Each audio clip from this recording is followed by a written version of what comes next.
Ghoulash here. I review movies. Or else. My master, Dr. Wolfula, has appointed me as reviewer of a certain film called When Good Ghouls Go Bad, starring Christopher Lloyd. It's not only a made-for-TV movie with a dumb title, but it's also based on an R.L. Stine book, which explains why I have to review it. When Good Ghouls Go Bad is the story of a boy named Danny Walker, who lives in a small town called Walker Falls. In Walker Falls, everybody acts like a complete asshole to this little kid. Oops. The reason for this is sort of convoluted.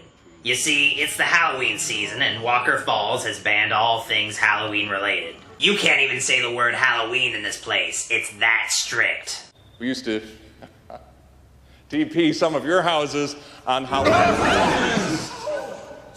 On Halloween. Halloween. Yes, well. 20 years ago, there was this goth kid named Curtis Danko, who looked kind of like what Edward Scissorhands must have looked like in his middle school years. Curtis was an outcast artist who drew strange stuff like scenes from Planet of the Apes. Okay. One Halloween night, Curtis spent the evening alone in the art class sculpting a statue. I guess this was before adult supervision was a thing. Through some twist of fate, Curtis became trapped in the kiln and was burned alive. Now, you see, you'd think there'd be some adult supervision required when it came to kiln usage. For some reason, Curtis writes in his own ashes a command to all the citizens in Walker Falls to never again celebrate Halloween, or else they'll all suffer the consequences. I don't know what being burned alive in a kiln has to do with Halloween. To make matters worse, the statue that Curtis sculpted looks so horrifying, it can apparently cause you to go blind. It probably looks like you, Ghoulash. Oh.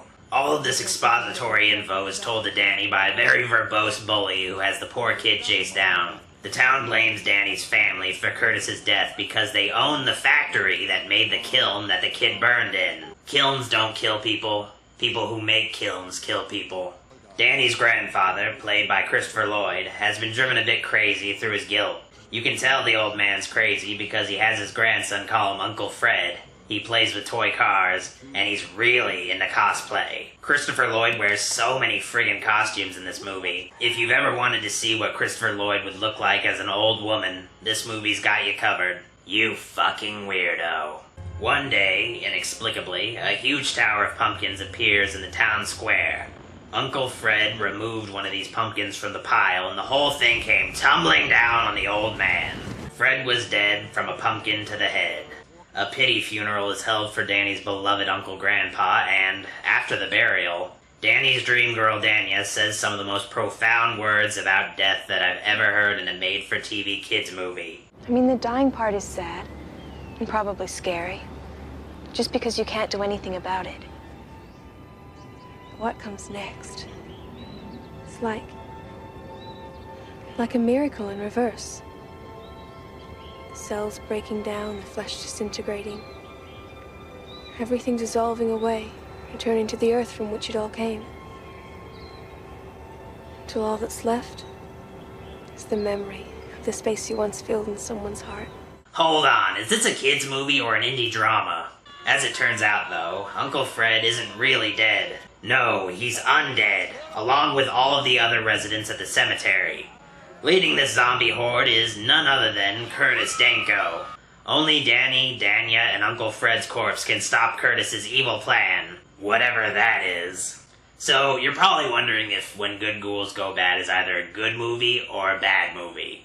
Surprisingly, it's a good movie. I was totally expecting something mediocre from When Good Ghouls Go Bad. I mean, it's a direct-to-TV movie based on an R.L. Stine book. How many of those are good? The answer to that question is at least one, because When Good Ghouls Go Bad went completely against all of my expectations by actually being a joy to watch. The movie has a pretty ridiculous premise, but the way it's executed makes all the difference. The story's a bit on the dumb side, but the dialogue and characterization, it all somehow works well. If you don't get to survive being scared as a kid, how are you ever going to survive being scared as an adult? And there's so much more to be scared of. When Good Ghouls Go Bad is a comedy, primarily, and it's actually pretty funny. Not laugh out loud hilarious or anything, but there were some good gags in the film that brought a smile to my face. And that's pretty hard to do. Hello, friends.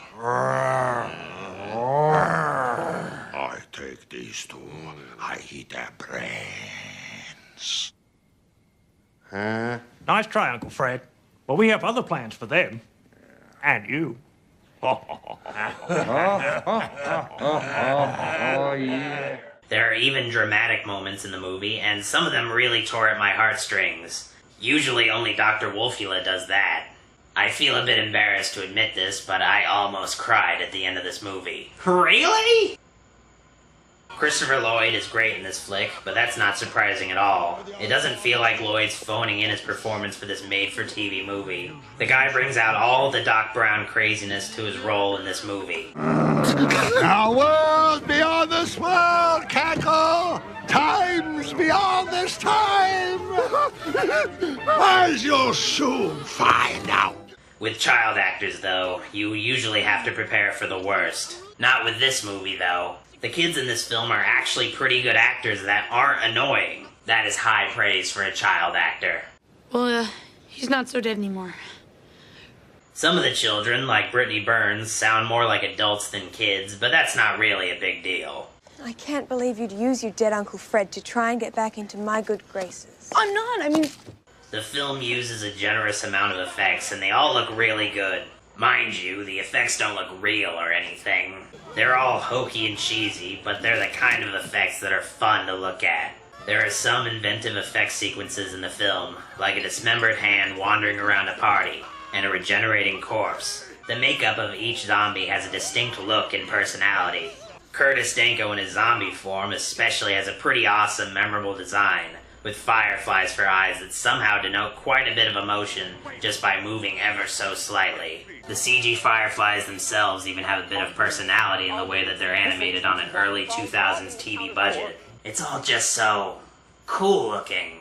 It really goes to show that sometimes a movie can just get by on the love that was put in, even with a ridiculous concept that doesn't make a whole lot of sense. In fact, the only major complaints I have regarding this film all have to do with the story. Danny's dad has a subplot involving the reopening of his family's factory by reaching out to investors. The dad's story isn't very crucial and feels a bit too detached from the main plot line. The only major effect on the main plot that the dad has is that the man is trying to bring Halloween back to the town. It's fun! It's Halloween! Oh, come on! What happened to you people? It's good! It's woo! Costumes and stuff. Then the rest of that story is just the dad's assistant entertaining German investors until the end. Also, the resolution is a bit cliched, and to be expected from a kid's movie. The ending felt like it was missing a certain something to make the film feel complete. The first 20 minutes of the movie is constantly narrated by Christopher Lloyd, but there is little narration to close out the film. Still, the ending has some good moments, and like I said, I almost cried watching it. All in all, I expected When Good Ghouls Go Bad to be bad, and got the exact opposite. It's a really good made-for-TV kids movie. It's probably one of the best Halloween TV movies I've ever seen. It's a shame that When Good Ghouls Go Bad doesn't really get shown anywhere on TV anymore, for some reason. It's an even bigger shame that Joe Pitchler, the actor that played Danny, disappeared back in 2006. Hopefully the guy is alive and well, otherwise that would really put a damper on my parade. And my parade is already soaked. Anyway, I definitely recommend that you check out When Good Ghouls Go Bad. It's great for what it is. Don't let the dumb title that has nothing to do with the story stop you from watching this movie with your family. You're not supposed to like the movies that I show you, Ghoulash. I seriously can't believe you almost cried watching an R.L. Stine movie. Are you 6? It's like you're actively trying to disappoint me, you wuss. I'm sorry, Master. I can't help the way I feel sometimes. Oh, great. You're crying again. That's it. I'm replacing your tears with acid. As if a real zombie would wear a fake rubber mask like this. Huh?